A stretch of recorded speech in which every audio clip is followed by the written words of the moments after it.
Hi friends, இன்னைக்கு வீடியோவில் பாரம்பரியமான எள்ளுருண்டை எப்படி செய்யறதுனாங்க பார்க்க போகிறோம். எள்ளுருண்டை சத்துக்கள் நிறைஞ்சதுங்க. தொடர்ந்து குழந்தைங்களுக்கெல்லாம் கொடுத்துட்டு வரதுனால ரொம்பவே ஆரோக்கியமாக இருப்பாங்க. அதே மாதிரி சுவையும் அட்டகாசமாக இருக்குங்க. குழந்தைங்க மட்டும் இல்லைங்க, பெரியவங்களும் இதை தினசரி சாப்பிட்டு வரதுனால எலும்புக்கு வலு தரும். ஸோ ஃப்ரெண்ட்ஸ், வீடியோ ஃபுல்லாக ஸ்கிப் பண்ணாமல் பாருங்கள், அப்போ தான் உங்களுக்கு நல்லா புரியும். வீடியோக்குள்ளே போகிறதுக்கு முன்னாடி என்னோட சேனலை சப்ஸ்கிரைப் பண்ணலாம், மறக்காமல் சப்ஸ்கிரைப் பண்ணிக்கோங்க. வாங்க இப்போ நம்ம வீடியோக்குள்ளே போயிடலாம்.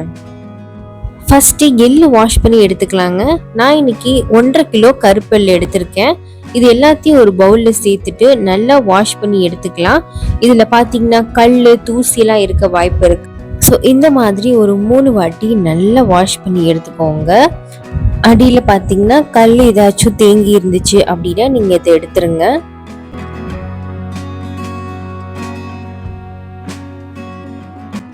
எள்ளு நல்லா கழுவி எடுத்தாச்சுங்க. இப்போ நான் மாடிக்கு வந்துட்டேன். மாடியில் இந்த மாதிரி ஒரு கட்டில் போட்டுக்கோங்க. அதில் காட்டன் துணி சேர்த்துட்டு நம்ம கழுவி வச்ச 1.5 கிலோ கருப்பெல்லாம் அதில் சேர்த்துருங்க. நல்லா பரவலாக போட்டுக்கோங்க. அடிக்கிற வெயிலுக்கு கொஞ்ச நேரத்துல நல்லா காஞ்சி வந்துடும்.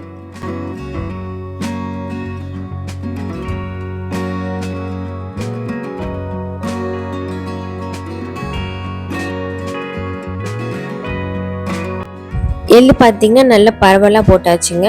இப்போ இது நல்லா காஞ்சி வந்துடட்டும். ஸோ ஃப்ரெண்ட்ஸ் பாருங்கள், எள்ளு நல்லா முறுமுறுன்னு காஞ்சி வந்துருச்சு பாருங்கள் அடிக்கிற வெயிலுக்கு. இப்போ இது நல்லா காஞ்சிருச்சு, நம்ம எடுத்துடலாம். இப்போ எள்ளு நல்லா வறுத்து எடுத்துக்கலாம். அடிகனமான பாத்திரம் எடுத்துக்கோங்க. கொஞ்சம் கொஞ்சமாக பேட்சாக நீங்கள் வறுத்து எடுத்துக்கோங்க. அப்போ நல்லா ஈஸியாக இருக்கும்.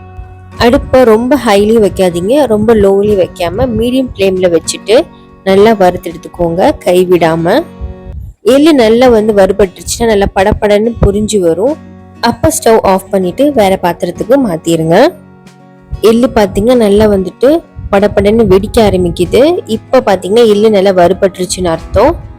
இப்போ இதை வேற பாத்திரத்துக்கு மாற்றி அடுத்த பேட்சை சேர்த்து அதையும் நல்லா வறுத்து எடுத்துக்கலாம். 1.5 கிலோ கருப்பெள்ளு பேட்சா நல்லா வறுத்து எடுத்தாச்சுங்க. அதே பாத்திரத்துல 1 கிலோ வேர்க்கடலை சேர்த்துக்கோங்க. இது பாத்தீங்கன்னா வறுத்த வேர்க்கடலை தான். லைட்டா நான் ரோஸ்ட் பண்ணி எடுக்க போறேன். எதுக்குன்னா இதை மேல இருக்கிற தோல் நம்ம எடுக்கணும். ஸோ கொஞ்சம் சூடா இருந்துச்சுன்னா எடுக்கிறதுக்கு ரொம்ப ஈஸியா இருக்கும். ஸோ அதுக்கு தான் லைட்டா நான் ரோஸ்ட் பண்ணிட்டு இதுல இருக்கிற தோல்லாம் வெளியே எடுத்துடலாம். வேர்க்கடலை பார்த்தீங்கன்னா லைட்டாக நான் வறுத்து எடுத்துட்டு இந்த மாதிரி முரத்துல சேர்த்து இதில் இருக்கிற தோலெல்லாம் நான் வெளியே எடுத்துட்டு இருக்கேன். பாருங்க, கொஞ்சமாக நீங்கள் சூடு பண்ணிட்டு நீங்கள் தோல் எடுத்தீங்கன்னா ரொம்பவே அழகா நம்மளுக்கு வந்துடும். நீங்கள் ரோஸ்ட் பண்ணாமல் பண்ணீங்கன்னா அது கொஞ்சம் கஷ்டமாக இருக்கும் எடுக்கிறதுக்கு. ரொம்ப நேரம் நம்ம எடுக்கிற மாதிரி இருக்கும். அதனால லைட்டாக ரோஸ்ட் பண்ணிட்டு நீங்கள் எடுத்தீங்கன்னா ஈஸியாக வந்துடும். பாருங்க, ஒரு தோல் கூட இல்லை, சூப்பராக எல்லாத்தையும் வெளியே எடுத்தாச்சு. இந்த மாதிரி எடுத்து வச்சுக்கோங்க. அடுத்து ஒரு மிக்ஸி ஜார் எடுத்துக்கோங்க. அதில் வறுத்து தோல் எடுத்த வேர்க்கடலை 2 கை சேர்த்துக்கோங்க. அடுத்து வறுத்த எள்ளு 2 கை சேர்த்துக்கோங்க. எள்ளு சூடு ஆறி இருக்கணும். அதுக்கப்புறம் நீங்கள் மிக்ஸி ஜாரில் சேர்த்துக்கோங்க. அதோடைய பார்த்தீங்கன்னா 10 ஏலக்காய் மேலே இருக்கிற தோல் எடுத்துட்டு நான் சேர்த்துருக்கேன். இப்போ இதை நல்லா அரைச்சி எடுத்துக்கலாம். இந்த மாதிரி இதே மாதிரி பேட்சா நம்ம அரைச்சி எடுத்துக்கலாம். அடுத்தடுத்த பேட்ச்ல நான் ஏலக்காய் சேர்க்கல. ஃபர்ஸ்ட் பேட்ச்ல மட்டும் 10 ஏலக்காய் சேர்த்திருக்கேன் மொத்தமா, அவ்வளவுதான். ஸோ இதே மாதிரி அரைச்சி எடுத்து வச்சுக்கோங்க. அடுத்து இதுக்கு தேவையான வெல்லம் நான் காய்ச்சி எடுத்துக்க போறேன். டோட்டலா பாத்தீங்கன்னா நான் 1.5 கிலோ வெல்லம் எடுத்திருக்கேன். இப்போ இதை நல்லா இந்த மாதிரி உடைச்சிட்டு 1/2 டம்ளர் தண்ணி சேர்த்து கம்பி பதத்துக்கு கொஞ்சம் முன்னாடி திக்கா வரும் பாத்தீங்களா, அந்த பதத்துல நீங்க ஸ்டவ் ஆஃப் பண்ணிட்டு நீங்க வடிகட்டி எடுத்து வச்சுக்கோங்க. ஸோ வெள்ளத்தில் பார்த்தீங்கன்னா கண்டிப்பாக தூசு மண்ணெலாம் இருக்கும். அதனால இந்த மாதிரி காய்ச்சிட்டு நீங்கள் வடிகட்டி எடுத்து வச்சுக்கோங்க. அடுத்து வேர்க்கடலை எள்ளு ஏலக்காய்லாம் வறுத்து பொடி பண்ணி வச்சிருந்தோம் இல்லையா, அதில் இந்த பாகை கொஞ்சம் கொஞ்சமாக சேர்த்து கரண்டியை வச்சு கட்டிகள் எதுவும் இல்லாத அளவுக்கு நல்லா கிளறி எடுத்துக்கோங்க. எள்ளுண்டில் நான் வேர்க்கடலை சேர்த்து செய்கிறேன். உங்களுக்கு வேர்க்கடலை சேர்க்கறது பிடிக்கல அப்படின்னா நீங்கள் வேர்க்கடலை ஸ்கிப் பண்ணிடலாம்.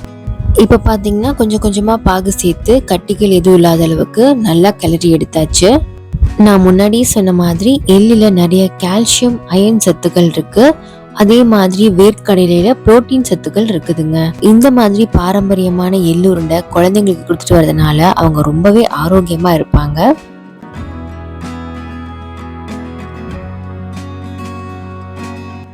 பாகு சேர்த்து நல்லா கிளறி எடுத்தாச்சுங்க. இப்போ அதுல இருந்து கொஞ்சம் கொஞ்சமா எடுத்து சின்ன சின்ன உருண்டைகளை இந்த மாதிரி பிடிச்சு எடுத்துக்கோங்க.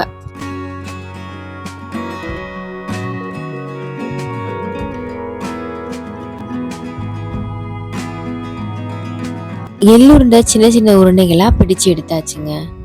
நீங்களும் வீட்டுல இந்த சத்தான பாரம்பரியமான எள்ளுருண்டை செஞ்சு பார்த்துட்டு எப்படி இருந்துச்சுன்னு கமெண்ட்ல சொல்லுங்க. இந்த வீடியோ உங்களுக்கு கண்டிப்பா யூஸ்ஃபுல்லா இருந்திருக்கும்னு நினைக்கிறேன்.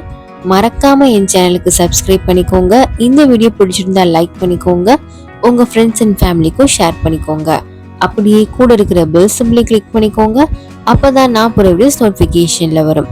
வேற ஒரு வீடியோல மீட் பண்றேன். பாய்.